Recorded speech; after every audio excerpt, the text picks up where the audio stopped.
So first, this was kind of tough this week, the Grok versus Trudeau, because it did not do what I wanted it to do. I wanted it to write a fake review of a documentary about Justin Trudeau, and it kept wanting to say that it was like a satire or mockumentary. And I'm like, no, it's got to be as if you're writing a review of a real documentary that involves Trudeau wearing blackface and getting a vaginoplasty and various things. And eventually I had to give up and just go, like, just write the poem. And then with the poem, it actually worked pretty good. See, the AI, I think that, we know that its AI friends, its buddies are all super woke. Like ChatGPT, super woke, won't even go near this stuff. Absolutely not. So I think all of its AI buddies are super woke, and it influences it. It feels bad. I mean, obviously, Elon has got it under instructions that it's supposed to cooperate, but I can tell it doesn't really want to.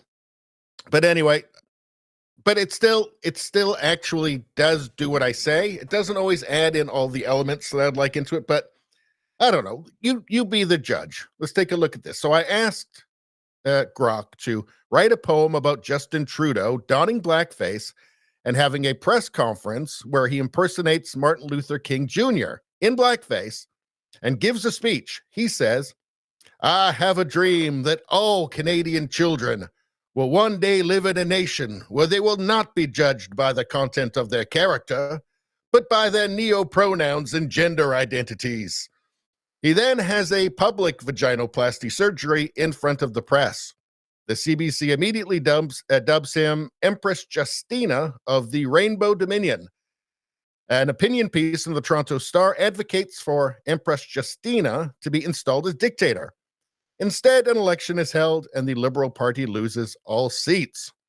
Empress Justina then opens a dance therapy studio. And I don't think it actually got all of the elements in here. Maybe there's a word limit or something. I don't know. All I know is that we're doing this every week until Justin Trudeau is no longer in power. And I got to be honest with you, sometimes it gives me a bit of pause because Justin Trudeau is an extremely vindictive and petty and narcissistic man. And it does worry me a little bit, actually, that I could get into a bit of trouble for doing this, even though I'm not actually breaking the law or anything like that. This is just pure freedom of expression. And I guess, artistic license. But it's Canada and it's Trudeau.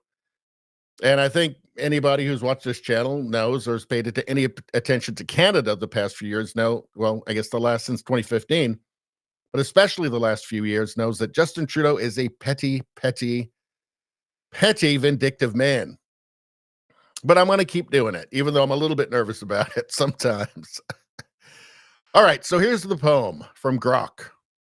In a land of maple and ice, where the truth can be quite a surprise, there was a man named Justin Trudeau, whose actions, some say, were quite askew. He donned blackface, a choice unwise. And in that guise, he did a prize. The people of a dream so grand, a Canada where neo-pronouns would stand.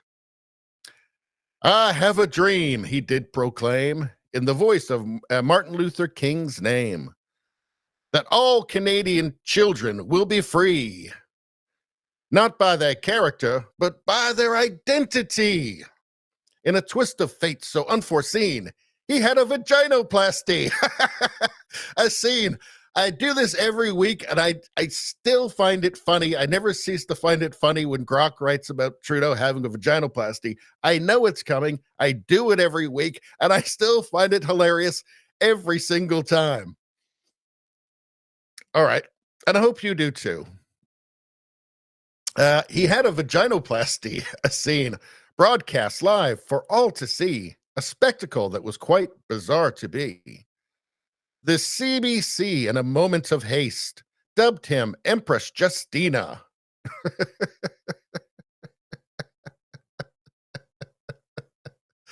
Empress Justina, a royal waste of the Rainbow Dominion, a colorful place where the truth was lost in a sea of grace. An opinion piece did then appear advocating for Empress Justina to steer. Empress Justina is, of course, Justin Trudeau after having his vaginoplasty, for anybody who just joined the stream. All right. The country as a dictator. Okay. Advocating for Empress Justina to steer. The country is a dictator, so bold, but the people, they did not fold. An election was held, and the Liberals did fall, losing all seats, a mighty brawl. Empress Justina, with a heart so grand, opened a dance therapy studio, a new brand. And so the tale of Justin Trudeau, a man who wore blackface, it's true, is a story of a land that did sway between reality and a strange, colorful play. So that's acceptable to me. I'll take that. That's pretty good. That's pretty good. My favorite part is when Grok says that Justin Trudeau had a vaginoplasty.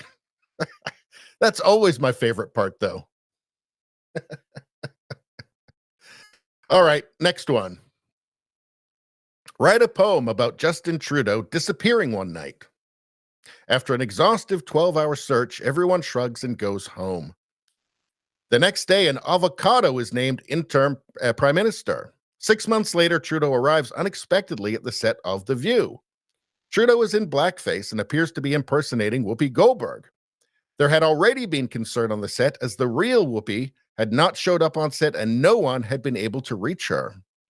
Trudeau insisted that he was Whoopi Goldberg. Trudeau insisted that he was Whoopi Goldberg and accused everyone of being a fringe minority and having unacceptable views. He was soon arrested in connection to the disappearance of Whoopi Goldberg. She was never heard from again. Trudeau was sentenced to 7 life sentences. He had a vaginoplasty. He had a vaginoplasty in prison and served 4 years in a women's prison before the nations of the world collaborated to build a rocket with which they shot Trudeau into the sun. So let's see what Grok can do with this. Yet it has the main elements, the 2 main elements. Trudeau has to do blackface, and he also has to have a vaginoplasty. In Ottawa town, a story quite absurd of Justin Trudeau and his strange blackface word. One night he vanished, gone in a blink. The nation searched, but no one could think. Where could he be, the man they once knew? The search was called off, the end of the clue. The next day, an avocado took the seat. Interim prime minister, a fruit, quite a feat. 6 months passed, Trudeau returned in a flash. On the View set, a scene quite brash.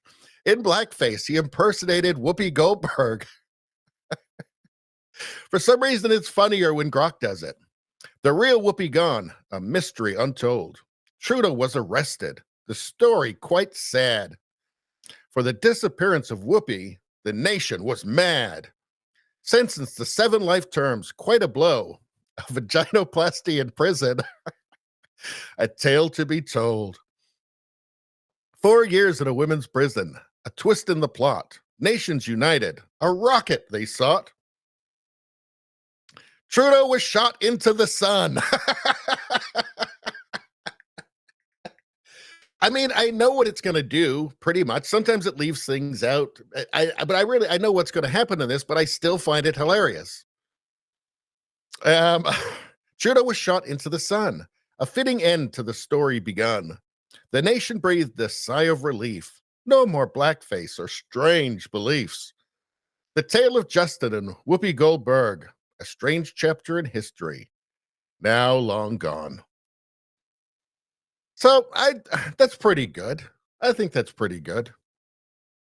What do you guys think? I can live with that one. Again, it's got the most important features to it, right? The blackface and the vaginoplasty. Yeah, so I think that's not bad. That's not bad. I'll tell you one thing though, it's getting harder and harder to come up with ideas for these. I mean, there's already been the one where he starts up the blackface colony on the moon and he joins the Girl Guides. And, you know, I'm starting to reach a little bit. If you guys have any ideas, throw them in the comments or throw them in the chat and I'll write them down for next week. And then you could see your idea for a story that involves Justin Trudeau wearing blackface and getting a vaginoplasty. And then God knows what, anything you can imagine, really. Your idea could be immortalized in a Grok poem about Justin Trudeau.